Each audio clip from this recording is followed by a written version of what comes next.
Everyone, welcome to the Doctors Running podcast, where we, a group of doctors of physical therapy, talk about the art and the science of the things that we put on our feet. Today, we're doing a bit of a throwback as we have a Q&A episode that Dr. Salas and I are going to be taking. So all those questions that you send us via email, YouTube, Instagram, whatever media site that we managed to pull this from, we're going to try to get to as many of these as we can. And we're actually going to have a little throwback at the end that we hope you enjoy, that we can't take credit for, was inspired by one of the questions here. So, David, how you doing? Doing good, man. I had a little bit of a foot scare last week, but things seem to be coming around. Did 20 miles this morning and 3 workouts in the last week. It's been a long week from a workload standpoint. But that is the classic runner answer. I'm having a little foot problems, but I did get through my 20 milers, so we'll see how things go. It's like, oh gosh. So you're wearing a Mario hat, right? Have you seen the new Super Mario movie? I haven't. Just came out a couple days ago. Yeah, we'll get there. I'll be at Super Nintendo World next week, though. On Friday and Saturday. Yep. Got it. We got the hour early pass, to go in before the park opens. About an hour early, and we're gonna get our power bands, and we're gonna go do all the little mini games and everything that comes with it. I'm gonna live vicariously through you, so expect full social media coverage, a full review at the end, because I'm in dissertation mode and I do not have a life at all, so I don't even know what's happening out in the world other than this. So I'll live vicariously through you on that one. I hear you though. You got to make sure that you have reservations for the food place there. Is that true? Yes. Yeah. You have to have. I mean, even for the Nintendo World, if you're not going with that hour early entry, there's a virtual line thing, and you got to get on that the second you get in the park. Dang. Yeah. So we'll get a full review and podcast episode from Dr. Salas on that. But for the moment, let's dive in to some of the questions that all of you have sent us. And we really appreciate that you do send these to us. Know that for those of us who those individuals who maybe haven't gotten a response in email, we're getting 100 plus emails a week. So we are doing our best to respond, but we are a little overwhelmed. So if we try our best, if you don't get a response, occasionally just send us a little reminder. Remember, we do this on the side for fun. This is not our full-time job. We do this because we love doing it. We want to educate people on it, but it's a lot of work. And so we appreciate your patience. But let's jump right in.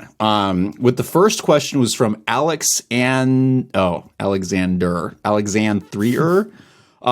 Said shoe suggestions with less toe spring with a forefoot rocker, based on the Instagram post about toe springs and rockers that Bach, as always, did a phenomenal job of translating. David, what do you think? Forefoot rockered shoe that has less toe spring. Yeah, it's a tricky one, right? Because a lot of times those come hand in hand together. Yeah. Complementary to both. But there are a couple of things that have come to mind. I did take a look at the shoe wall shortly before this episode was recorded, and I grabbed a couple options. One that I like for that category, and actually this is one of my personal favorite shoes of last year, is the On Cloud Go. So you can see there's a nice little, forefoot rocker, but there really isn't that much toe spring, and it's actually a decently flexible shoe. Just very gradual up front. It's a rocker, but there's really not much toe spring. Lets you do what you want. Yeah. And then another one that, this seems kind of like a cop-out answer in some ways, but pretty much any Newton shoe. If you take a look at Newton. Very true. Yeah, there's no toe spring, right? Yep. However, there is a sharp forefoot rocker based on their met pads and the way they design it. So you roll off the front, you really kind of get each step cycling into the next, but there's not that much toe spring. Hey, Newton, if you're listening, I'm so super excited to see what their super shoe looks like. I've seen photos of that, but it's the same thing where it's no toe spring, good forefoot rocker, new foam. Really curious to see that. But to follow up that, just for the listeners who maybe didn't see that post, toe spring and forefoot rocker, while they go together, don't refer to the same thing. The forefoot rocker refers to the upward curve underneath the toes. It's more at the sole, whereas the actual toe spring is the angle that your toes are held in extension. So if you got this really strong curve right here, that's the toe spring. The curve underneath, for those who can see on video, that's more of the forefoot rocker. So you can have both, but you can definitely have one without the other. And the key why we brought this up is, if you have toe extension, great. But if you don't have toe extension, you're expecting, hey, I see this shoe that has a forefoot rocker, that the toe spring may not work for you because it keeps you in a lot of extension. It does put some pressure on certain tissues. Certain people will be fine with that. Certain people won't. It's just one more thing to kind of pay attention to just figure out what works for you. So my answer would be, I'm right with David. Newton is going to be a company that seems to do that fairly well. They do have a little bit more lower stack, but I think the way that you pivot off the lugs can definitely help that and create a rocker effect. The other company that immediately comes to mind is Ultra, in that they kind of started talking about this and brought this up, I think a year or so ago. But they were probably talking about it earlier and I missed it. But especially their higher stack shoes do a really good job of keeping the toe spring low while still having a big forefoot rock. Because you need, in those shoes with the low drop and the amount of stack, they're not flexible, so you still need a forefoot rocker there, and they've done a good job. And although I think this shoe needs some work, the forefoot is done pretty well. The Puma Forever Run Nitro is another one where, for me, the toe string's fairly low, but there's a good forefoot rocker underneath. And I think that's probably a couple options that you might have there if you're interested in that. But as always, one of the things is you got to figure out how the shoe is going to react to you. So David brought up the On Cloud Go, and I think it's a great example because even though it looks like it's sharp, once you put your foot in that shoe, the shoe flexes down, right? So the flexibility allows you to come down there, but when you go forward, it still rolls you off really nicely. So you are going to need to put your foot in some shoes, and if you feel like you're being held in extension, right? If you're sensitive, but if not, like, hey, and it works, even though you might see it, it's going to depend on how your foot is fitting in the shoe. So I think it's a great question. Next one is, many folks asked if you could compare the Asics Nimbus and Cumulus 25, and how is it different from the Nova Blast 3? David, do you have any initial thoughts on that? I know, have you run in the Cumulus yet? I haven't run in the Cumulus. Yeah, I don't have a pair. I do. I've got like 30 plus miles in my pair. So, but what do you think about the Nimbus and Nova Blast 3? I think they're very different shoes. Yeah. I mean, the Nova Blast is probably a solid, 3-ish ounces lighter? My 2.5, 3? Isn't it? Oh gosh, it's 8.9 ounces. Right? It's like just a hair under 9. So I think it's got about like an ounce and a half ounce on the Nimbus. The Cumulus, though, is a similar weight. The Cumulus is 9 ounces, at least the new one. So yeah, but I still think they're different. What do you think about like the Nimbus versus Nova Blast?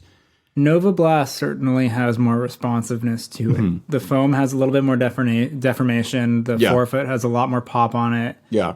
It feels a little more of a performance-esque type ride. Yeah. It feels a little bit more narrow through the midfoot. Yeah, it kind of feels like you can turn over a little bit. The Nimbus is very wide underfoot, a lot of sole flaring going on. You're also really high up. Yeah. And it's 43 millimeters of stack. Like, you're pretty high. And then, like, the foam, even though it's Blast Plus, it doesn't come down as much. Like, it doesn't, there's not as much foam deformation. And so it just feels like, a daily trainer is the best way to put it. I mean, that's what it is. It's always been that, but it just kind of feels like that workhorse easy day shoe. It doesn't feel like a shoe that I really would have any interest in running faster than that. Whereas the Nova Blast has a little bit more life to it, but probably a little less stability, kind of going medial-lateral, than the Nimbus. I feel like you feel a little bit more sturdy-footed in the Nimbus, but in the Nova Blast, it's a little bit more, and I mean this in like the nicest way possible, but more of a fun ride. Like, it feels like you can take it spinning and do some fun things. But the Nimbus, if you got to go do a little bit of off-road or you got to do whatever, like, you're just running easy, it's just an easy day shoe. Yeah. I would definitely agree. I would say, let me start with the Nimbus and Cumulus 25, and I really need to do a sub 2 on this. I have both of them. I'm holding both of them up for those that are listening. I think, David, you nailed on the head. The Cumulus 25 is very much a daily training shoe. It's a very rockered one, and you're sitting really high off the ground. It's above that 40 millimeter limit. I don't even know if we're using the term limit anymore. Quick correction. Nimbus, not Cumulus. Yeah. Wait, I'm sorry. Yeah. Nimbus. I'm sorry. Yeah. The Nimbus is your classic, very rocker daily trainer. There's a lot of foam underfoot, but it's not like mushy soft like some of the older Nimbuses were many, many years ago. It's rockered. It's got a tinge of softness to it, but it's really meant for just daily training, and it rolls you along. The rocker is way more prevalent than the softness is. It's a little more traditional weight, but it feels lighter. I think it's like in that mid 10 ounce range. Good amount of width. No, that's not true. It's slightly snug. It's a little taper in the toe box, slightly snug. Whereas the Cumulus is a very different shoe. This thing is 9 ounces, It's same foam supposedly, but the foam actually feels a little softer underfoot. 9 ounces. This thing has some snap to it. So I've done 1 or 2 workouts in it. It's great. Heel's a bit clunky, so it's not as rockered as the Cumulus. I wouldn't say it's as rockered at all. It's just a solid daily trainer that has a little bit of a clunky heel, but can pick the pace up and definitely fits a little wider. Whereas your Nova Blast 3 is your slightly snugger, real, like to me, it's super soft. It's not as stable. It's better than the older versions, but it's feels taller and softer. So it is technically lightweight trainer-esque, but if I would put kind of from what I would take to run fast, I would take Cumulus first. I take Nova Blast second, and then Nimbus would be the last one because I wouldn't do that. But in terms of softness, I'd probably put Nova Blast, Nimbus, and then Cumulus. So they're very different shoes. Despite all being from the same company, they are really different. All right, so next question. We got several runners asked in the post about the shoes for new runners if nylon-plated shoes are also a bad recommendation for a newer runner getting into the sport. Dr. Celeste, what do you think? Yeah, I think when we take a look at this, and this is going to sound kind of funny, but even when you look at, like, let's say the elite runners, the pro runners, the people that have been doing this their whole lives, like 90% of their runs are not in super shoes or plated shoes. They're running in the boring trainers. I mean, boring in the nicest way possible. That's all you need for your daily shoes a lot of times. And so for someone who's easing into this, like, I feel like you want to make the shoe as simple as you possibly can, and you want it to be something that works with your mechanics. So, I mean, it sounds like a cop-out answer again, but, like, you go into a shoe store, you try on a bunch of shoes. If one speaks to you and you like it and it's what you want, go with that shoe. And, like, not to say that these shoes are bad per se, but there's just so much we don't know when it comes to a lot of these newer foams and plate designs and things like that, and especially longevity-wise. It's good to just find a shoe that works for you and use it. Like, there's no problems with doing that. I would totally agree. And I think a really great example of this, and we're going to hopefully have this review up before this video goes out, is the Propel version 4 from New Balance, because it has a full-length TPU plate, but it's still, like, once this is broken in, it still flexes a good amount. Another shoe I can think of off the top of my head is the Speed 3 from Saucony. And I think, and is that one? I thought they took the plate out. No, they do. It's in there. I think it's a TPU or a PIBA. Yeah, one of the two. Yeah, so I think remember that what plates function to do is to add stiffness to the midsole. And I think the nylon TPU stuff, if it don't get caught up in the name per se, especially with some of the other ones outside the carbon plates, because a lot of times there's still some flexibility. It just adds some like frontal plane or like side to side stiffness there. So I think that's probably fine. And I think David hit it on the head where, I don't grab a racing shoe for your first running shoe. I think if you find anything else, whether it's the Speed 3, whether it's the Propel, whether it's the Forever Run, whether it's any of the Adrenaline, whatever, if it's comfortable underfoot and it matches with you, I would not worry about that too much. I think a better way to say is you shouldn't be picking a racing shoe for, especially a super shoe for your first running shoe. I think the plate, that's a slightly different conversation, especially because the plates can vary quite a bit and they really just add some stiffness. How much? Totally going to vary. So I think it's fine. I wouldn't worry too much as long as it feels good, works with your mechanics, and it isn't like this crazy new thing like some of the shoes like the Rebellion Pro. That would definitely not be a first running shoe option that I would suggest for the new runner. But yeah. All right. Next question from Pablo RM. Best running shoe for a heavier runner. What do you think?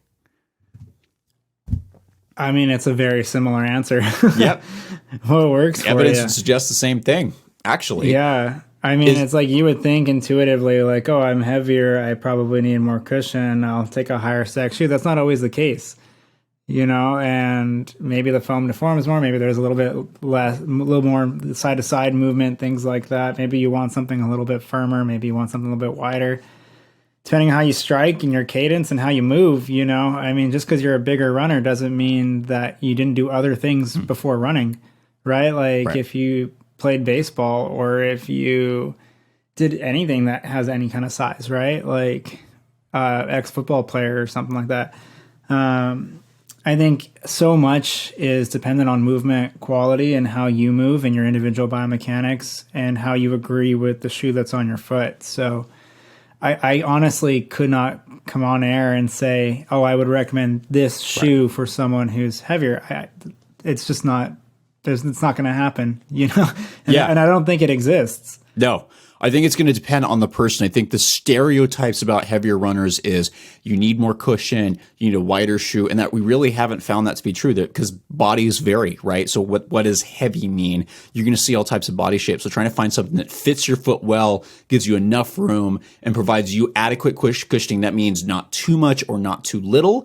That's going to vary depending on the person. Actually, the evidence, the only thing we found in terms of cushioning for like some injury reduction is actually lighter runners. Heavier runners, they didn't find, this is Laurent Maslow did some research on this, and they didn't find that heavier runners did any better injury reduction wise with more cushioned shoes. They actually found that it was lighter runners that tended to do better with a more cushioned shoe. So I'd say for the heavier runner, if that's something, I still get into a store, try some stuff on, right? If it's comfortable and it feels good and you run in it feels good, you're going to be good. Don't feel limited because of your size or some stereotypes or prior thoughts that really are not grounded in any logic or evidence. So yeah, enjoy. Oh, here's a fun one. All right. What do your running shoe rotations look like from Pej? Pej? I don't know. Sorry. Yeah, running shoe rotation is interesting. Yeah. It's how you create the footwear that you're going to wear for a given week, month, cycle, whatever. It's mine currently is a little bit different than it's been in the past, just with that little foot scare, recently. I haven't really put on any super shoes at all. So like every workout I've done the last few weeks hasn't had any super shoe whatsoever. But normally I probably would have we'll just say again, a boring daily trainer. I'll just run in a daily trainer. A couple of my favorites, I like the On Cloud Monster. If we're not testing things, Right. The Cloud Go is another nice one. I'm not just an On boy. There's other shoes I like as well, but Clifton 9 has worked pretty well for me. But just like shoes that are just normal daily trainers, right? Those are for most of the easy mileage days. When I'm on the workouts, I am on the track usually once a week, and I'll have a longer road workout once a week, and I'll have a long run once a week. And sometimes the workout may be in the long run. Sometimes the long run is just an easy long run. We have a long road tempo, interval, whatever. And the track session's a track session. And so with the track sessions, I usually like to have something a little bit lower to the ground, a little bit lighter weight, a couple shoes that have worked well for me in that realm. The Topo Cyclone 2, I've got it right here. Lightweight, Poppy, has a Piba midsole, no plate. It's just, I can use my natural mechanics. Adios 7 has worked well from Adios. The Takumi Sen, if I really want to feel spicy, has also worked. That's like their 5K, 10K racer that uses Light Strike Pro. That's on the track. Now, I have done road workouts in the Adios, and it has been fine. But usually I try to have a little bit more shoe on me for the longer road stuff. So lightweight trainers, if it calls for it, if I'm in a training block, a super shoe of some kind for like the long road workouts. Cause sometimes by the end of these things, like for me, you could do a 9-10 mile workout, and then even with the rest or the floats, like the average still comes out to like 520 a mile. It's kind of nice to have those shoes under you sometimes. So it just kind of depends on where I am in the block. Is there a race coming up? If there's a race coming up, I don't like to put on a new shoe, that I've never worn before. So you get a few miles, a couple key workouts, in those shoes. Make sure you like it before the big day comes. But ultimately, it just kind of, what it boils down to is a daily trainer, usually a lightweight trainer / workout shoe. I'm usually not working out in the shoe I'm racing in until I get closer to the race day. And I'll sample a couple shoes before then, make sure that it works with my mechanics. And then as I get closer, I've already made my decision at that point, like we're working out in this shoe. And then I'll have my race day shoe. And then spikes occasionally if I'm on the track. For those that are listening that do run track, I don't work out all of my workouts on the track in track spikes, but if I know I'm going to be running a race, I will start sprinkling it in those latter reps. And I try to really be conscious of how much mileage I'm doing in those. because I'm starting to get a little bit older now too, and my calves will get a little bit sore running in spikes too much. So just making sure that you grade how much you're wearing these shoes and that you can actually recover and keep moving forward. Yeah, I would agree. The answer for me is going to depend on what we're testing. So I'm not nearly as competitive as David is right now, although I'm trying to slowly get back in shape. My training looks a little different right now because my wife is actually pregnant. So for those of you that follow me on Strava, you'll notice that my run looks so weird because I'm running back and forth to catch up with her, to like come back for her. Because she's what, 5+ months pregnant now. And so her running mechanics are changing a little bit, speed's changing. So I go back and forth in front of her. So my mileage per each run isn't as high. So I have a little more flexibility of testing some stuff. Like I did an easy run in the Puma Liberate Nitro 2. And normally I would not take that for an easy run, but 4 to 5 miles, fine, right? So but normally if this wasn't going on, it would be exactly what David said, where I would have my typical training shoe, which for me right now, I'm really, other than the clunky heel, I'm really enjoying the Cumulus 25. So that will be the majority of my miles. I'll usually have a trail shoe when stuff's open. So for me right now, the Tecton X2 has been on my feet. It's actually been really fun. And then I'll have something for workouts, and I haven't done any races yet, but workouts and faster effort. So the two things that I'm testing right now, normally it's just kind of whatever we have and need to test. So previously it was the Carbon X2 or the Rocket X2 and the Fast Forward from Puma. And I've completed my miles on those. So getting back to doing the Hyperspeed 2 from Asics and the Liberate Nitro 2 has been really fun. I've actually really enjoyed not running in a plated shoe and just seeing what can my body do. And weirdly enough, when I've been doing like 200s and faster reps, I'm actually cranking out faster splits in the non-plated shoes. So yeah, it really depends on what's going, but that's what's on my feet right now. And there's a ton of other stuff that I need to catch up on with Miles. But I give a shout out to the Liberate Nitro 2 and the Hyperspeed 2. I really, really enjoyed doing that. Nothing against super shoes, right? They got their place, but it was like, oh, I feel stuff engage better, and thought I'd be more sore, but it's also great to this goes back to my minimal days where I did 5 easy in the Liberate Nitro. I'm like, oh, I remember this. My calves aren't killing me that much. It's, at least they weren't until later. But yeah, that's what's on my feet. David, looks like you're going to say something. Yeah, just quick shout out on my daily trainer list. Saucony Ride 16 has been pretty lit for me. That's been a solid shoe. That's a great all-arounder. That shoe. Yeah, that definitely deserved a spot on that little list that I put out, and I spaced in the moment. But that is a great shoe. Saucony has continued to do a good job, and it got even lighter too. But this next one's fun. Because we talk about this all the time, but never from this perspective. So Katie did 90 says, is it harmful to run in too many different kinds of shoes?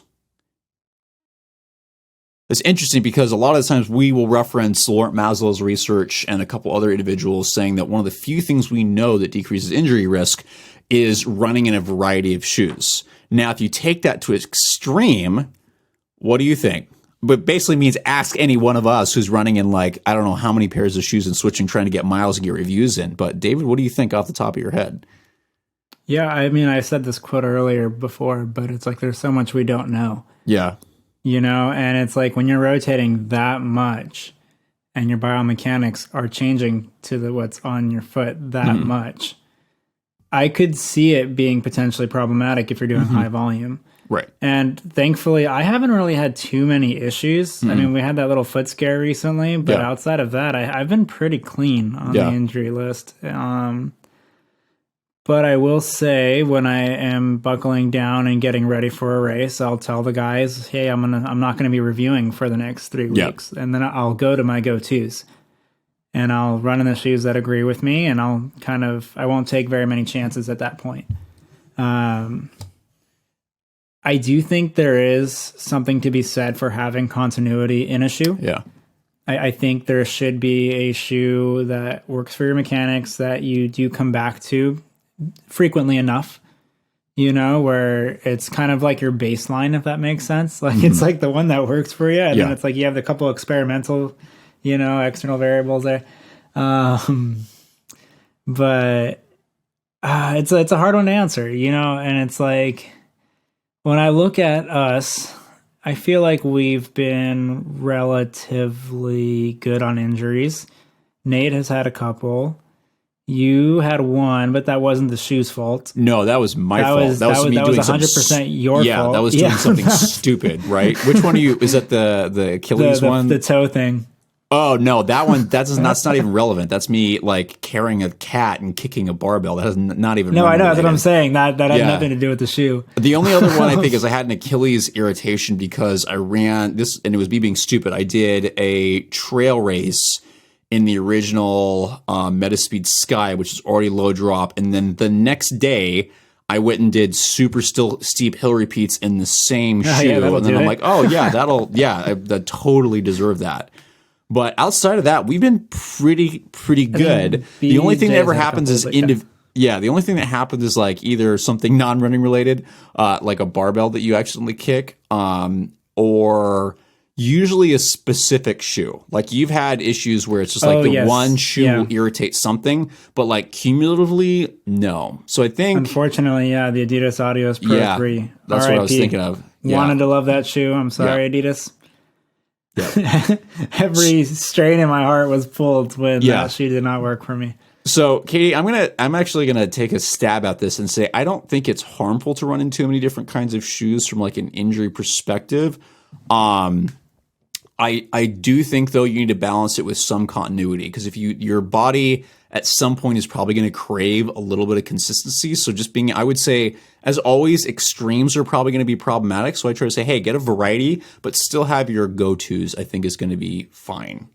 But if you're lucky enough that like we are super fortunate that we have all these shoes that come through our way that we're able to test, and I think we've been pretty good, but not everybody has that option. But if you can get a variety of shoes in there, great. If you're worried that you need 40,000 pairs to keep yourself injury, it's like a couple is fine. It's fine. All right. Try Run 4. Is there also Try Run 3 and 5 too? I'm guessing. Do carbon plated shoes increase the risk of metatarsal fracture? I'm going to say this is another one that it obviously depends. We have not so much information on injury risk with these plated shoes. Most, I think, and David and I have both, Nathan, everybody has brought up some anecdotal stuff that we've seen clinically. There is just some case studies coming out about navicular stress fractures. I need to go reread that article that talked about, the potentially from some of the instability, the plate stiffness, and facilitating things. I do think it's less about do they increase metatarsal stress fracture risks on a global scale, but more for certain people. So the plates really work best if they line up with your first toe joint. So for those who can see this, right? So you got a foot, that MTP, the metatarsophalangeal joint, or where your toes bend, right? The plate needs to facilitate that motion, right? If it doesn't line up with it, that's going to probably put a little bit more load through there. You have to work a little harder to get over that. So instead of feeling like, hey, it kind of facilitates motion forward, which is what plate should do, it just adds more bending stiffness. So you got to work over, like trying to go over a wooden plank. So I think if you have a shoe that's not lining up with your mechanics, I could totally see that happening. I can also see a very soft, unstable shoe that's also stiff, kind of preventing you from getting motion forward. And now if you've got something stiff front to back and a soft, unstable shoe, you're totally going to go lateral medial. So I think if you have a carbon plated shoe that is not, let's say a carbon plated shoe that's not appropriate for you, I can totally see that. But on a global scale, we don't know enough yet to go, this shoe type specifically causes this problem. We just have some anecdotal and clinical stuff thus far. Dave, what do you think? Did I miss anything? I agree completely. I think one thing that we can expand on a little bit too is also the volume that we're running in these shoes. Because some people take these shoes, they go from never running in them before to running every run in them. And there's so much we don't know, but like you said, there's a lot of compliance to these foams. There's a lot of stiffness forward to back. They do change the way you interact with the ground. Like you can pretty much feel it immediately. Whether or not like what your foot's doing on the inside is going to be doing the same thing, but as far as how you feel and integrate with the ground is going to change. From how you push off, how you land, a lot of them are highly rockered. If you're not used to running in highly rockered, soft shoes, you're going to stiffen your joints a little bit more. You're going to change your mechanics slightly. And so I think it's a very sticky question because we just don't have that much data on these things. But if there's an acute change and you go from running in something that is a little bit more traditional, maybe a little more flexible, no plate, to something that's very rigid, however, still very compliant, and you're just smashing that foot all the time, I mean, there's a chance it could increase the risk. We just don't know, and this is going to be one of those things that over time, you'll start seeing these case studies pop up. And anecdotally, I mean, things that, require high levels of stability or load, like the navicular or metatarsals, it could happen, and that's not to scare people. It's just, it's a risk we all run when we run, period. I mean, outside of any shoe that we put on, but because of the compliant nature of these foams and plates, it's just going to change things. And so just like anything, I would make sure it's a gradual transition and it's something that you're ready for. If you do anything cold turkey, it's going to just, it's going to change loads. Yep. That's how it goes. So any drastic stuff, I totally agree. All right.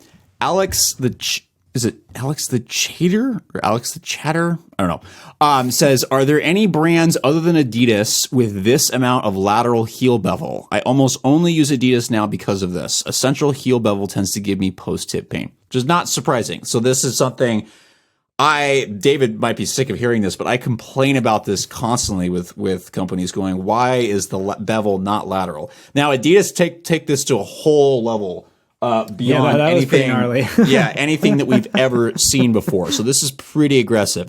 The reason why I consistently comment on this is that landing, if you're a heel striker, landing at the posterior lateral side of the heel is normal. That's where people land. They don't land on the medial side. They don't usually land centrally. Some might.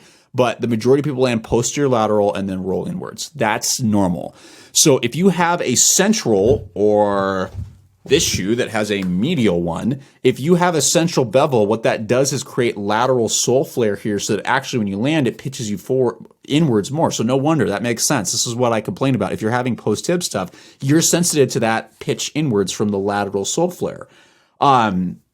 There are a couple companies that are doing a little bit better with this, but no one is doing this to the level that Adidas is doing. And even Adidas has kind of even brought it back. They're starting to centralize things a teeny bit more, but they're still, they really do the best. I think New Balance has done a teeny bit of a job of creating a lateral bevel. Brooks, you can see them attempting it, but they have so much posterior flare that it kind of negates it. So it's kind of doesn't really do its job. Saucony definitely has a little bit of one, but no one does it as deeply as Adidas with like the Primex or some of the Boston, the Adios Pro series. Like nobody's done it to that extreme. So, but what you're feeling makes sense from a biomechanical standpoint. And this is why I hammer on this. And it feels like, I'm going to complain right now, it feels like, oh, people are not listening. Oh, the other company that's actually done a really surprisingly good job is Salomon with their Pulsar shoes. There's actually a pretty solid lateral bevel on here. It's not crazy, but it's noticeable. Both with the Pulsar Trail 2 and the inline Pulsar, even though I really did not like the Road Pulsar at all. That was probably the one good thing about it. But yeah, nobody's doing it to that extreme. And I think a lot of companies are still struggling with it in general. David, any thoughts? I agree completely. I mean, yeah. I think Mizuno also has a posterior lateral bevel on some of their shoes. It's not nearly to the degree that we've seen the Adidas shoes in, but that was crazy. It's there. Yeah. No, I agree. I mean, there's not really anything I can really add on to that, to be completely honest. I think you hit it pretty well. Yeah. All right, let's go on to the next one. So Peggy Ivers asks, I am looking for some advice for a shoe with the rocker sole. I have osteoarthritis in my ankle from an old injury, and the large bone spur on the talus prevents me from having too much flexibility with forward motion. And for those wondering, the talus is the bone right in front of the ankle joint right here. So my assumption, we don't have any imaging or anything like that, but if there's a bone spur there, it's probably preventing this from moving and from getting adequate dorsiflexion, or maybe plantar flexion, depending on where it is, but it's probably going to prevent her from getting adequate ankle motion. Bone spread of the tail prevents me from having too much flexibility with forward motion, so probably dorsiflexion. I have worn the Ultra Escalante for years, and I'm sad to have to move away from that from a shoe that fits my foot naturally with the room it needs. Can you recommend a forward motion, lighter weight rocker sole without too much foam buildup and stiffness?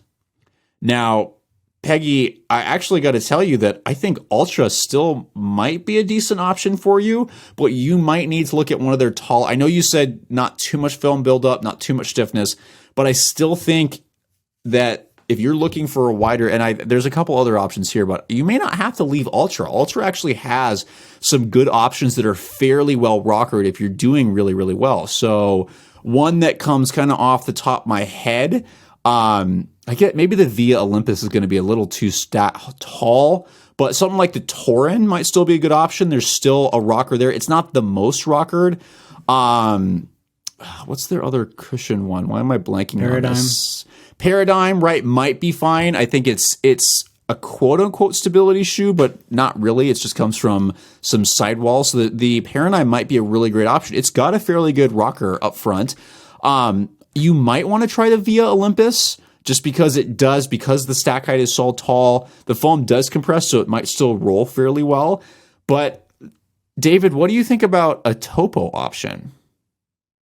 I agree. I mean, if you're already running an Ultra, I'm going to make a broad stroke here and kind of assume that a wider forefoot, midfoot, right. It's probably a design that works pretty well for you. I honestly think Topo would be great. Yeah. The only thing is when I'm thinking about their options, especially on the road, they don't have as many rockered options. I mean, you have the Magnafly. Yeah. That has some, but it's not a lot. But there's some flexibility there. That could be an option. You could use Magnafly 4. I'm thinking about Spectre. The one, Spectre, though, it's still pretty rigid up front.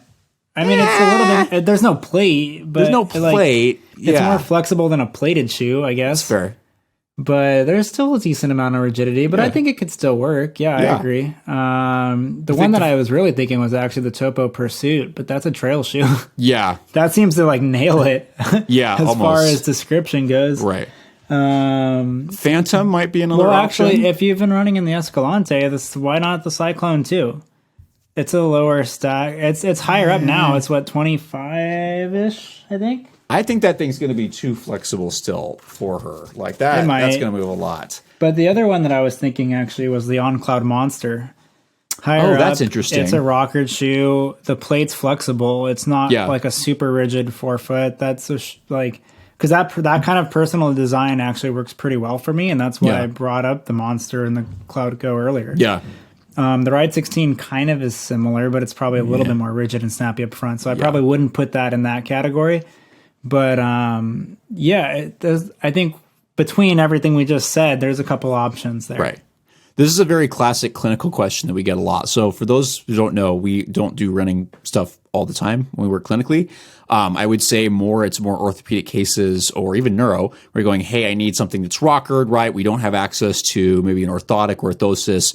What can we do? So Topo is actually one that I recommend quite a bit if you can't handle zero drop, because a lot of their models still have 4 to 5 plus a little wider, more anatomic toe box, which can work really, really well, which can be difficult to find. So I'd say if you aren't loving Ultra's other models, I think something from Topo might be a really, really good option to maintain that wider toe box with a little heel drop and a little bit more rocker.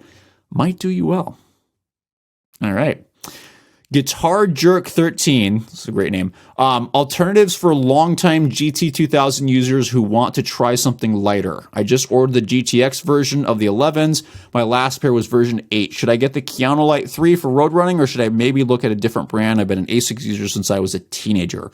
So as a stability guy, I'm going to tell you the newest version of the GT2000 is actually pretty solid. It's under 10 ounces. I found it to be a little bit heavier than I think the weight is actually, it's supposed to be 0.01 ounce lighter, or 0.1 ounce lighter than the last version. But I found version 10 to actually be pretty snappy and fun, that I actually was able to do workouts in. So I would say if you haven't tried anything since version 8, try version 10. know that you might need a size up because the arch didn't fit me very well with that shoe and it was kind of really in my face. The Kianolite 3 is a great shoe. It's snappy, it moves quick. That might be an alternative, but it actually weighs almost exactly the same as the new GT 2000. So, that might be something. But I hate to break it for you, to like finding those lighter stability shoes are kind of dead at the moment. The only things I can think of is the Brooks Launch GTS, which I honestly don't like very much. I was not impressed. I didn't find it snappy. I kind of found it a little bit clunky. The Saucony Tempest is obviously an option, but we are a little biased with that one since we got to fly out to Saucony to talk about that. So just a heads up. It is a good option. It's lighter. It's 9 ounces. It's very well cushioned. It's got a super foam there. No plate, but that's definitely something.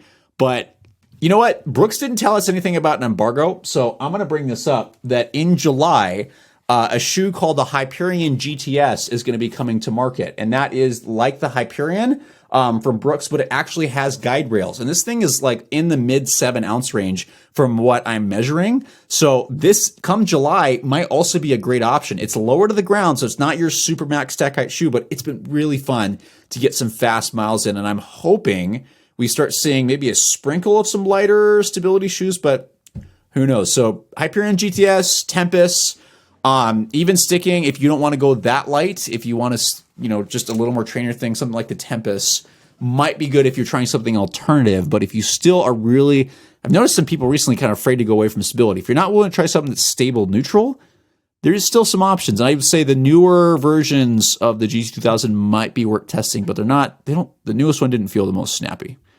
David, did I miss anything? Anything you think of like stable, neutral wise? Well, actually, even in the stability category, I still think the Saucony Guide is pretty responsive. Oh, how could I forget about that shoe? Yeah, the guide, the newest guide would be great. That was kind of the first one that came to mind for me.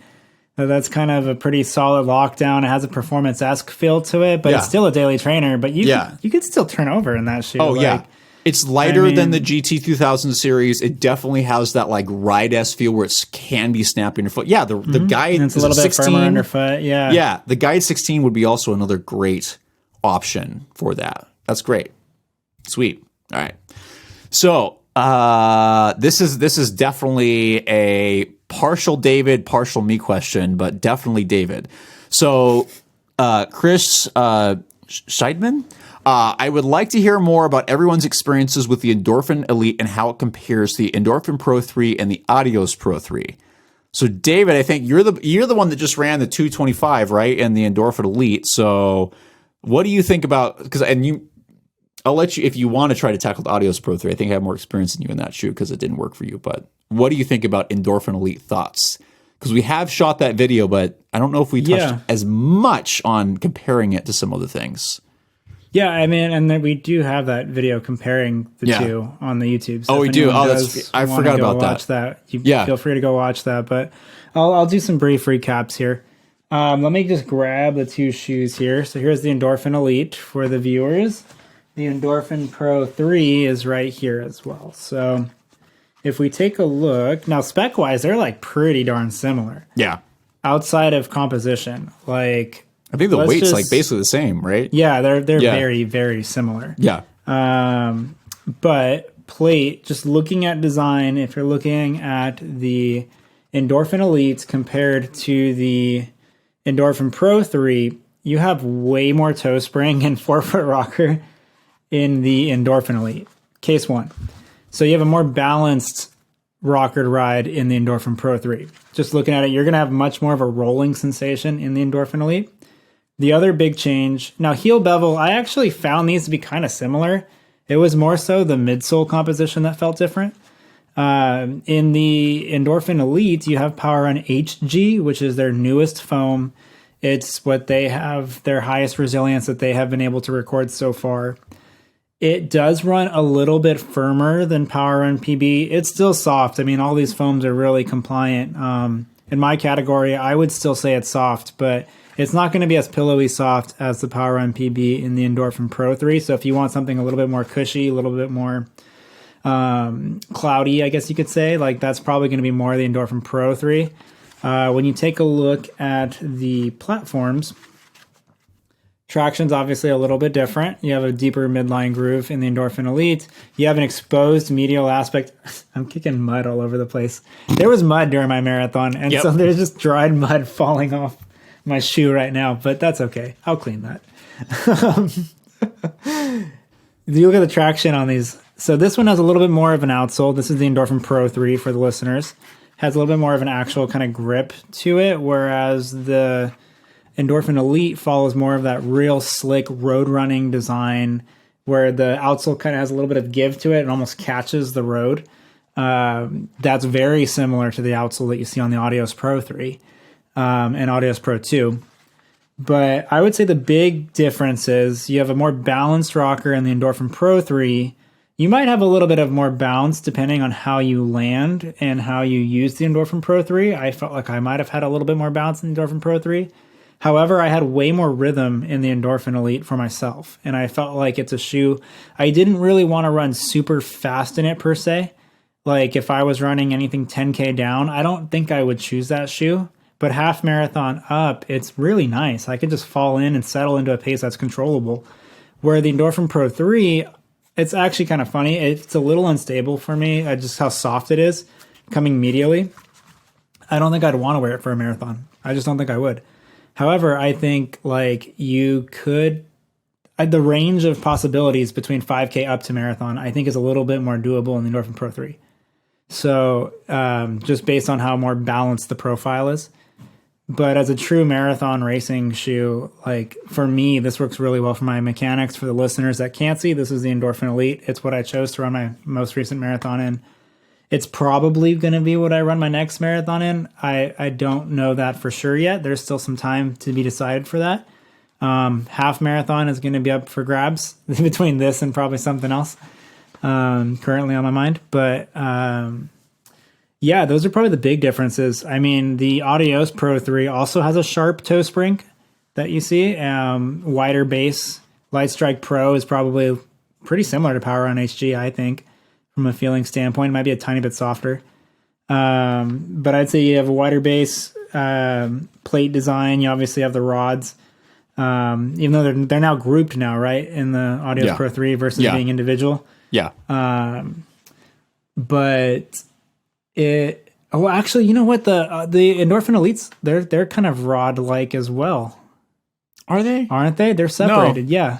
No. It's one piece. No, I'm pretty sure. It's not like a rod. It's not like as thin as the Adios Pro 3, but I'm pretty sure it's almost like thicker finger looking ones that come through. In the Endorphin Elite? I'm pretty sure, yeah. We're going to have to double check that. We'll have to double check that. Yeah, Jamie, pull that up. No, we don't have a Jamie to pull that up. Yep. But yeah, no, we'll have to check that later, but I'm pretty sure that's in the design. But there's a lot of similarities between the Endorphin Elite and the Adios Pro 3. I think there's a lot more volume in the fit of the Adios Pro 3 if you have a wider foot. I'll let you go into more detail on that one, though. Yeah, I would say you're definitely not wrong in terms of there's some similarities between the Adios Pro 3 and the Endorphin Elite. The Endorphin Elite is definitely this is a fast shoe. This is really meant to go really, really quick. The HG foam, in my mind, beats the Light Strike Pro foam hands down in terms of responsiveness, speed, stuff like that. The Adios Pro 3, though, is still a great shoe. For me, ironically, I found both of them to be fairly stable, which is great. For different reasons. The rigidity and sole flare in the Adios Pro 3 was great. The sidewalls in the Endorphin Elite worked very, very, very well for me. So neither one of them are true stability shoes. I think the Adios Pro 3 might beat that just a little bit. But yeah, a little bit more volume in both.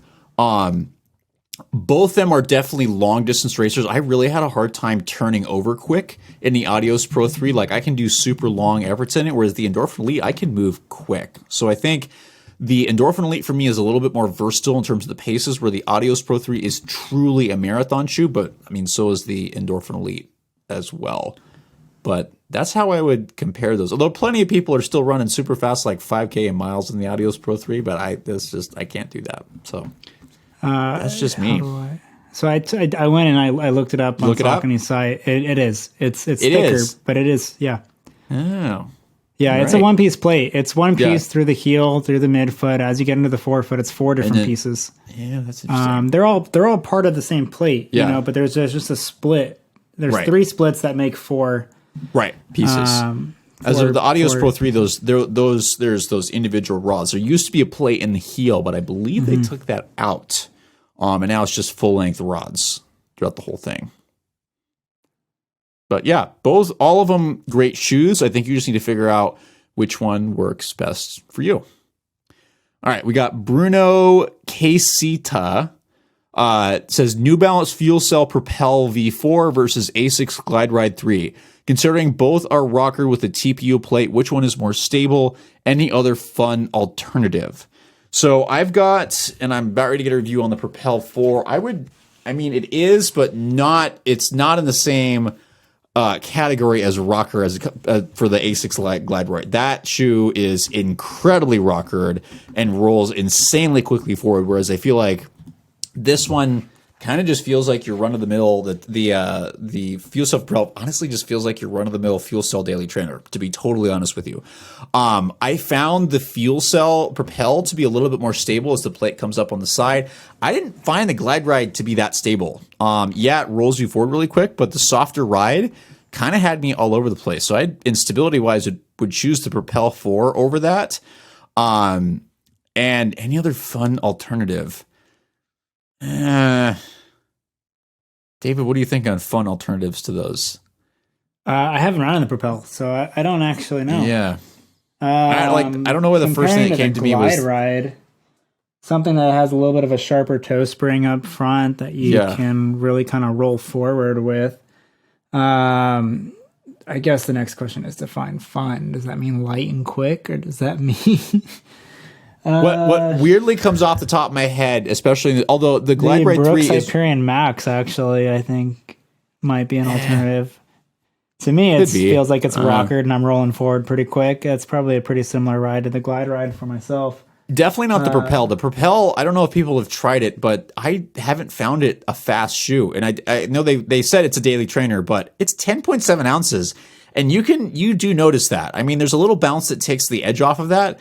But the Glideride moves quicker than the Propel 4. I mean, if you want a fun alternative, like the things that come... Spectre. Yeah, it's still... The Spectre's in a totally different class. That's a fast shoe. I can move quick in that one. These are a little heavy. These are above 10-ounce shoes. So I'd say, I mean, if you're going to go, like, fun alternative, like... lightweight trainers that... Yeah. I'd say fun alternative... Like, let's get a little crazy, is like the New Balance Fuel Cell Super Comp Trainer, which is actually similar in weight to the Propel. I'm trying to think what else. Yeah, it's kind of a tough one. There's the Endorphin Shift has a sharp toe spring. Yeah. I would like pick a 10-ounce shoe. I mean, no, it's 9. The new one's 9 ounces. 9. Yeah, dude, I would pick the Shift over either of those just because it's lighter and moves quicker. But yeah, if you want to go nuts and have fun, I would say the Fuel Cell Super Comp Trainer, just because it's somewhat similar weight range, super cushion. But yeah, the Propel 4 is a little weird. My review, I have some feedback and thoughts on that, but we'll get to that. All right. Adam Fierst says, per my IG message, are there some people who are super shoe non-responders or slow adapters? Yes. What are racing shoe options 5K to full for someone who has a strong toe off with a calf push who has always run well in flexible shoes? Or how do you adapt or use that strength with stiff shoes? David, I feel like this is a perfect question for you to lead off on. Yeah, although I have some light options. Yeah, if you like flexible shoes, by all means, run in flexible shoes. Like if it works for your mechanics and you like it.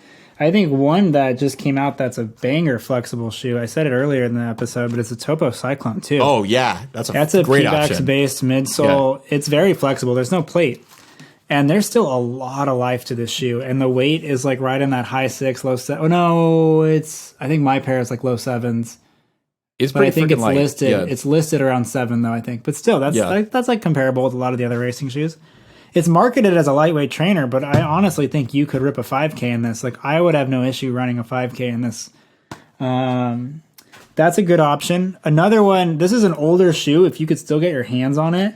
I mean, we're talking Featherlight, and we're talking flexible, and we're also talking a Peabody Space Foam, which this shoe hardly got any press when it came out. The Reebok Forever. Oh, yeah. Float Ride Energy Pro. Dude, Reebok, what did you do? You had so much potential with that shoe. Run Fast Pro. Yeah, you had so much potential with it. Maybe it was because it was too expensive, but then it went on sale for like $100, and I was like, dude, this is great. Yeah, like that shoe would be a killer lightweight, flexible racing option for you. Yeah. Another one, though, like, is the ones, not everything has to have a carbon plate. And I think a lot of these more flexible options are doing that. And one of them could be the Adidas Takumi Sen. Now, it's still a little bit stiff. Yeah. But there's a plastic energy rods through there. Another one that comes to mind. Now, I haven't run in this shoe, but it's just something that comes to mind is the Nike Streak Fly, where they're using more of the shank design. It's still a Peebo base. It's their Zoom X foam. It's a more flexible profile. Yeah. Yeah, and then I saw you were holding the Hyperspeed, right? Hyperspeed and Liberate Nitro, too. I mean, both these, like the Liberate Nitro especially, has plenty of cushioning underfoot for being like 6.5 ounces. I got to bring this up. Topo, my size 10 for the Cyclone 2 weighs 7.1 ounces. Like, it weighs way, you got to give it some more credit. I'll do a live weigh in here, It certainly can be a weight trainer for some people, but you got to market that as a legit non-plated super foam racing flat because it is awesome. Baby, wait. That's like, okay, yeah. Like you missed your marketing on that one. Like it's not too late. I guess you didn't. You missed your. You could still grab it, but come on. Size 9, weighing in 6.47. Yeah. There you go. Yeah, and they're marketing it as a lightweight trainer. Yeah, that shoe is so versatile. Well, that got my most versatile recently in something that I was in. So phenomenal shoe. But going back to the first part of that question. So are some people super shoe non-responders or slower adapters? Yes. And we've actually seen this in the research. Some of the original studies didn't tell you, or didn't make it clear, I should say, that there were some people who had, like, let's use the 4% as the example. That was a 4% average. There's people who had like 10% improvement in economy, and those people had like an 10% loss in economy. And there was a study done recently that I'm blanking on the name, where they took a bunch of, I think it was Kenyan athletes, or was it Ethiopian? I can't remember. And they all put them in these super shoes, and we're comparing to some group of Europeans.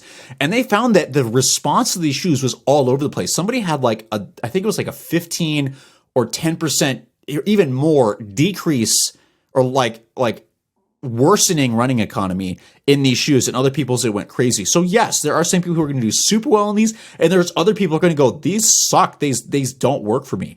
And there are options out there still. So the Cyclone 2 is a great option if you want some flexibility. There's still stuff out there.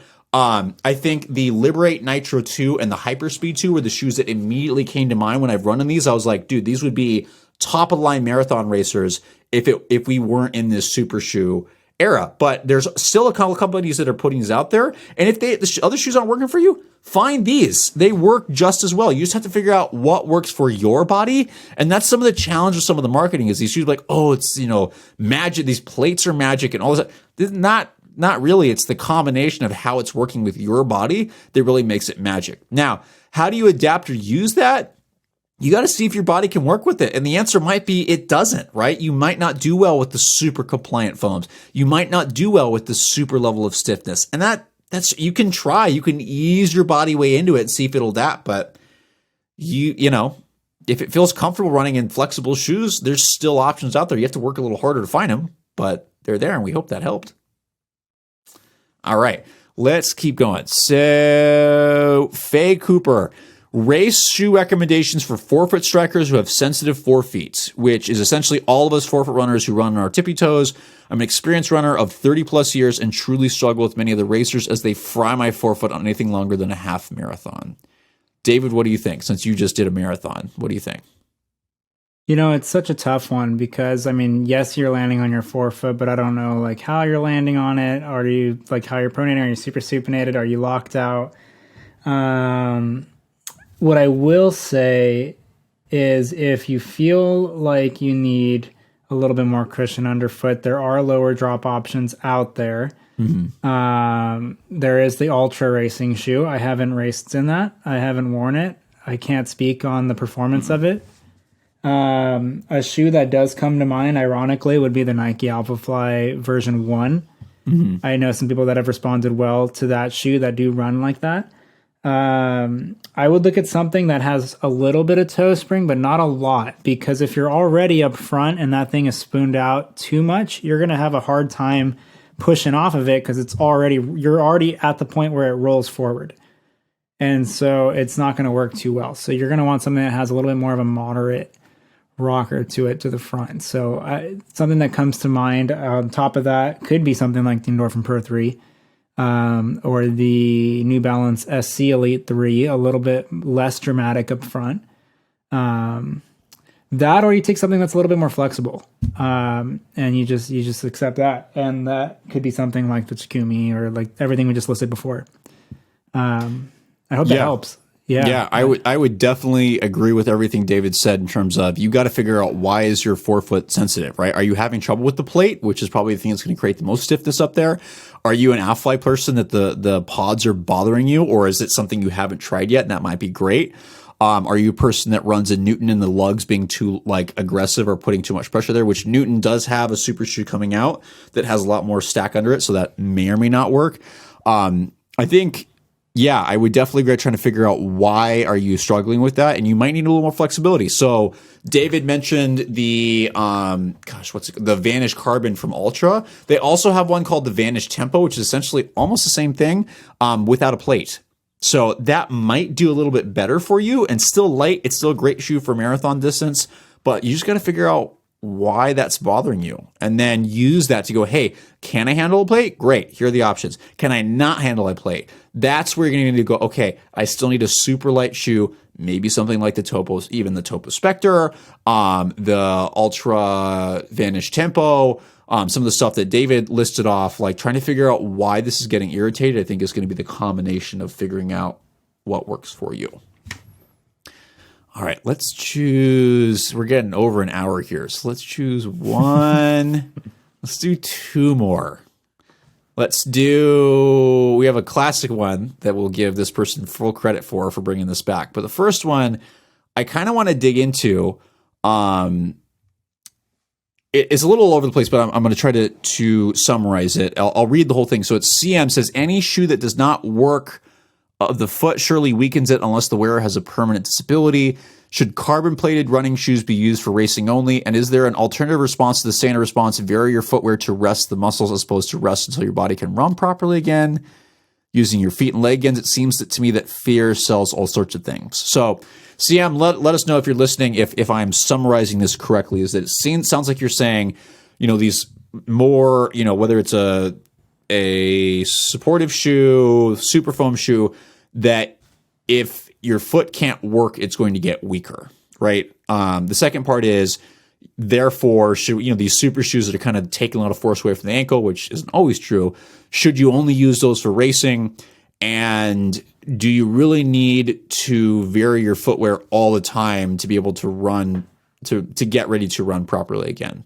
I think there's a lot there, so I'm going to jump on the first one and say that there's some not good research out there that is done so poorly and was like not enough, like one person that suggests that maybe your feet might get a little weak. But the larger studies that have been done have actually shown that that's not true, that some of these shoes, despite being super foam, whatever, your feet are still working pretty hard in those shoes, especially if you have those really compliant midsoles. You're still going to be gripping. And so don't assume because the shoe has more bounce or whatever that your foot muscles aren't necessarily working. And we've actually seen the same thing with stability shoes. Some people actually like the post or whatever actually makes them pull up away from the post, so they're actually engaging their muscles more. Other people fall into it more and rely on it, so there's not really a clear-cut answer. But the idea of a certain shoe weakening your foot really depends on the person. Is it good if you can to get your feet out of the shoe every once in a while, not necessarily for a run, but just to kind of wiggle things around? Yeah, that's fine. Can everybody handle all the different types of shoes? No, but I don't. It consistently, person to person, we haven't found that everybody's feet get weaker being in a certain shoe. There might be some changes, but it's not been consistent. The other thing, moving on, is do carbon-plated racers, should you only be using them for racing? I would say no. David alluded this earlier where he's going, yeah, I'm kind of picky with the shoes I'm using when I'm doing my buildup, but as I get closer to the race, I need to figure out what works for me. And I think you should not save a plated shoe just for race day. If you've got a longer race, you need to take that shoe on a couple long runs to go, does this work for me? Because if you don't know and you've only taken it like 5 miles and you're going to run a marathon, you are venturing into unknown territory and you might not finish. You might, but you don't know what your body's going to do, especially after that 15, 20 mile mark. So yes, you should definitely be using them, especially as you test and go, can my body handle this? And then I think the last question, which I'm trying to summarize, and David, you tell me if you think I'm way off on this. I'm actually going to ask it to you is there an alternative response to vary your footwear to rest your muscles? As opposed to just waiting until your body recovers. How would you respond to that, if that makes sense? Yeah. So it's kind of how I look at performances similarly as well. Unless proven otherwise due to some other external variable, I'm always going to side with the athlete. Yeah. They're the one, they have to put the performance down. They have to move their legs. They have to run and do the race and the performance. With that said, that also is accountable for recovery.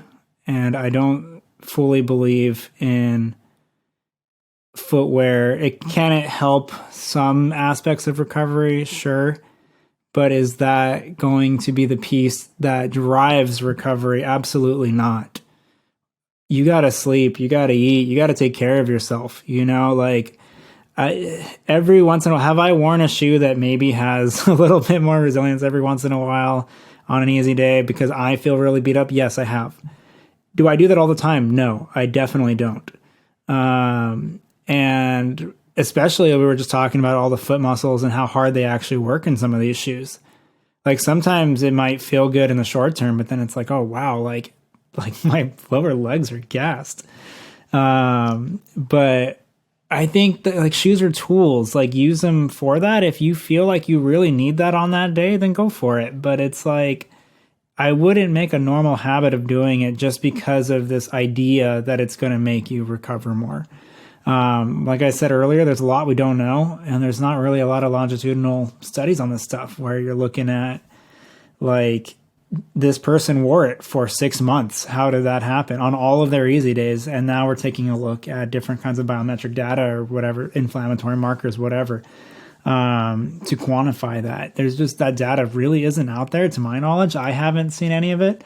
And there's some risks that go along with it too. And it's hard to keep track of those things. And so it's one of the limitations in research as a whole, but not to spin off of this, but it's just, I would be very reluctant to use shoes as the driving force of recovering your legs. That's just what the point I want to drive home is. Yeah. I think you hit the nail on the head there that I would not go, I'm going to use this shoe. It's going to help me recover faster. You might feel less sore, but these shoes aren't magic. They don't remove forces. You can't do that. They are going to shift them. They're going to move them into just different spots. And so you might go, I'm really beat up, so I'm going to use this shoe to try to maintain my pace, or I feel good, I'm going to pick up the pace, and I know I can recover faster. That's not how it goes. And these shoes have not decreased injury rates. I think they've changed them. I think they've changed the injury types, where we may not get as many stress-related ones in certain areas, but we're actually seeing some research suggests we're seeing some stress ones in different areas. But your musculoskeletal system still has to recover. The softer compliant foams, you're still you need that stability component. You need your muscles to be able to deal with that. They're going to stiffen up more. You're going to have your stride length increase. So that's going to put stress in different areas. So I really don't think anyone should be going, yes, I'm going to use this shoe because it's going to make me recover faster.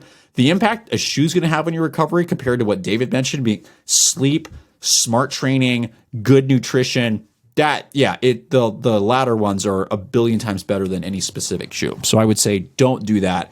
And I would not use any fear related with that. I would say it's a company trying to sell a product, but there's other things that are way better. It's the same thing with foam rollers, right? And we've talked about this. If you like foam rolling, awesome. Does it make you recover any faster? On a whole, no, it doesn't. The nutrition, the sleep, smart training is going to do a billion times better. If it makes you feel better, go for it. There's nothing wrong with it. But if you're like going, is it going to make me recover faster? No, there's some things that do, and a lot of other things that are kind of adjunct that may be mismarketed.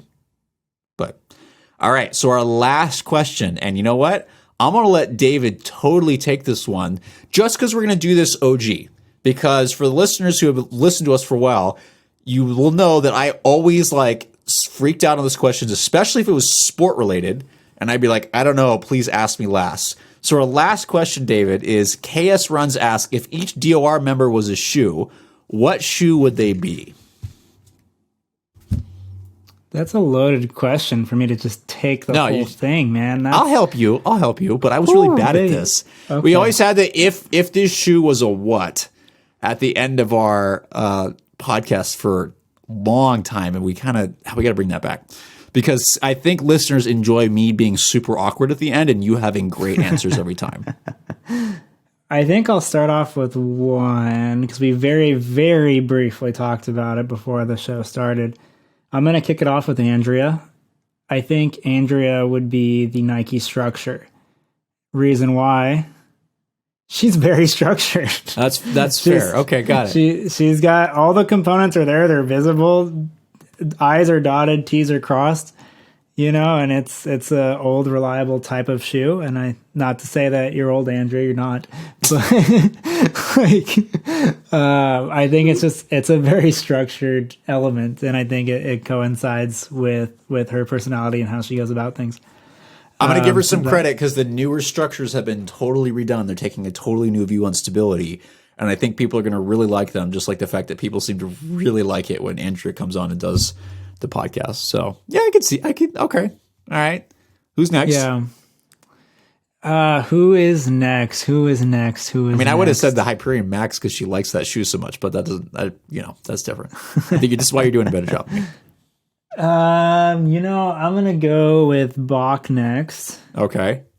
He's going to get the Craft Race Rebel. It's not a Bach shoe. It is not a Bach shoe at all. But it is Bach.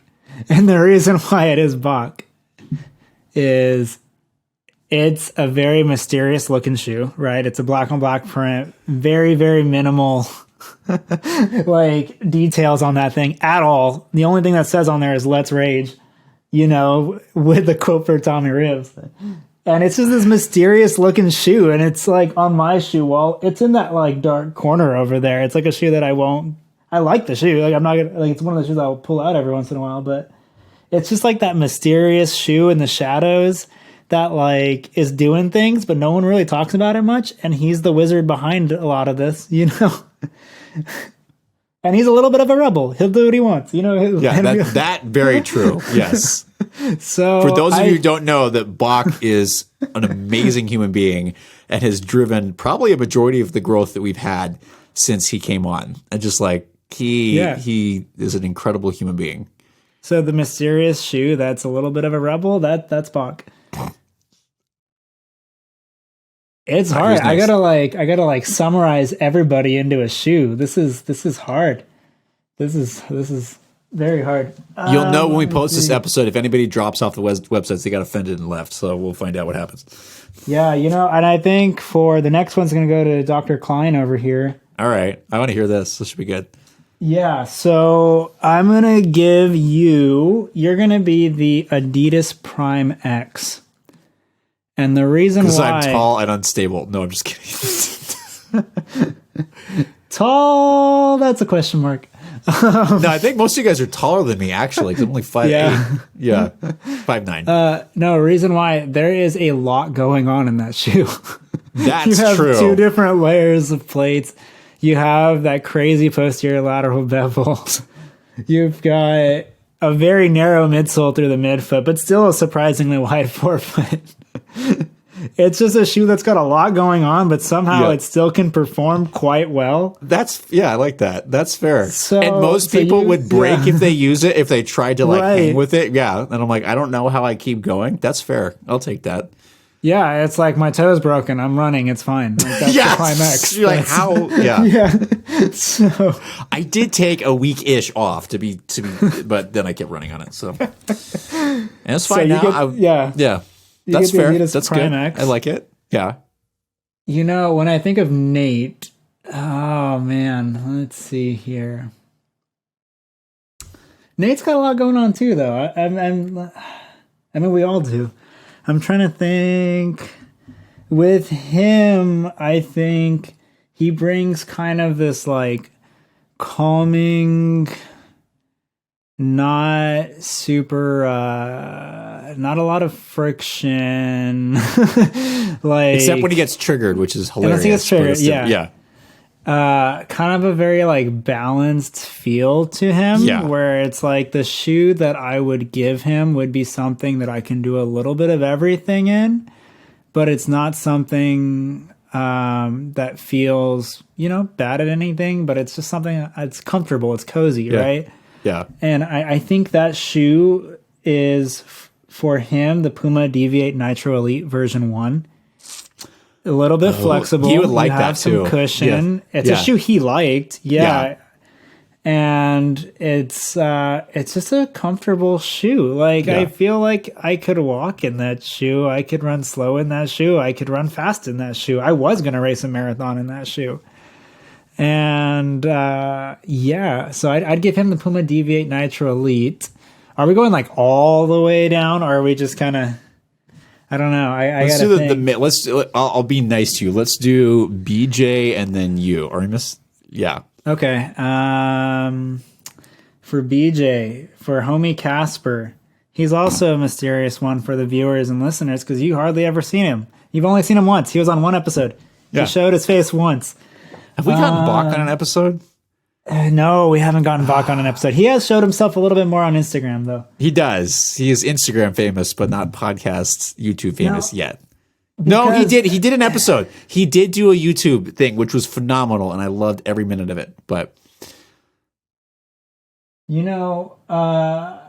this last part is going to be its own segment. I got it. Yeah. Right. Yes, I think I've got it. I'm just trying to. I've got the brand. I'm trying to think of the exact model. Okay, got it. Okay, BJ is going to be the On Cloud Swift, and the reason why he is the On Cloud Swift. Now, he is a very go with the flow type person, but he can be kind of particular as well. He likes his details. He likes his structure. This is our sound guy. He's our audio engineer. He likes to keep things a lot of attention to detail. And I love him and Bach all have the similar story where they're like fans and they reached out going, hey, we love the content, but my area of expertise, you guys do such a bad job that I'm reaching out to try to help you. Social media, management and sound for the podcast. Like, you guys sound terrible. Like, please let me help. You're like, yeah, sure. I'll give you shoes. Yeah. So, and I feel like On does a pretty good job of attention to those small little details, and it's one of the reasons why I think some of their shoes are aesthetically pleasing for a lot of people. Yeah. Whether it's the tongue or the eyelets or just little things, even the little laces, it says put me on, just little things like that. I feel like he is an On shoe. And the reason why he's the Cloud Swift is because it's kind of like this urban lifestyle running shoe that you can still do a little bit of both, which is kind of what he does, right? He has a full-time job as well doing what he does. Yeah. And then he helps us out. And the Swift part of it is that he does a pretty good turnaround for these big audio projects, I feel like that shoe is pretty encompassing to him. I feel like he's always pretty put together when he comes on the screen. Hair is always done pretty well. Not that you guys see him on screen. He's usually in the background. But he's present. He's professional. He looks, he seems put together. He's probably as opposed to the rest of us who are exactly. Really I feel like he's more put together than any of us when we're all on the same screen. So I feel like it's a pretty clean getup, and so I give him the On Cloud Swift. Sweet. It's also I think it ventilates really well. So he lives in Texas, so he needs all the ventilation he can get. So all right. I'll do the final one for you. What shoe would you give yourself? I don't know if I can give myself a shoe. You know, I feel like that's unfair to be like, I am this. And I feel weird saying I am this, you know? We gotta, for continuity, unless you want some variety. I mean, for continuity it's like, purposes. I don't know. I honestly don't know what I'd be. I feel like I have a lot of hats as well, you know, where I kind of am a little bit of everywhere. Mm-hmm. Man, I don't know. If I had to give myself a shoe, it'd probably be a shoe I can't talk about, you know? Of course, yes. So no, that's perfect. That's it. That's the shoe you give the shoe is, hey, I can't talk about this. Yeah. It's like no one's asking, and I'm just like, oh, sorry, I can't talk about it. I can't talk about it. Yeah. No, but I mean, in all seriousness, I honestly don't really know. No, I think that's appropriate. I think that I can't talk about this shoe yet is your shoe. I've got big plans. I can't talk about it yet. You don't know what's going to happen. It'll be a banger, though, so don't worry. I feel like that's appropriate. All right, then I guess I'm a secret shoe. You're a secret shoe. So KS Runs, I hope that answered your question. What was that, like a 15-minute segment? That was solid. That was and you get to see me think on my feet. Those were not planned answers. This is good. I'm glad I threw one that in the very, whole thing. very quickly. Like we barely talked about that. I mean, that was probably a solid 20 seconds of conversation before we hit record. Yep. So we hope you enjoyed that. That went really long. Oh my gosh, we made it to 80 minutes. So we might break this up later on, and we'll see what BJ keeps and throws out. But we appreciate you listening as always, and we hope that some of the variety that we're giving you with the Q&A episodes is cool and trying to answer some of your questions, and hope for those of you that email us and message us, this is a good way to kind of get some of those out and do a better job of responding with. Again, remember, we all have full-time jobs, if not two or more. And we do this because we love it. We try to do our best to educate as much as possible. We appreciate all the feedback we got and all the great questions. If you are interested in learning anything else, please visit our website. We've got a ton of educational articles, and a lot of this content is all centered there. As always, we have stuff on a variety of social media channels, be it LinkedIn, Instagram, Facebook. This Bach's probably still doing the TikTok. All over the place. We've obviously got this podcast, which you can see on both YouTube and in a variety of areas, including Spotify, iTunes, and a variety of areas. So whatever medium you want to take in this information, it's out there. Because as always, we are hoping to help give you more information about this stuff, because we want you to be able to run and enjoy this stuff and learn more about what works for you. As always, if you have any questions, keep an eye out. We have some really cool stuff coming up the docket. Some really cool people that I can't talk about yet because we're trying to make sure this is happening, but stick around. It's going to be really fun.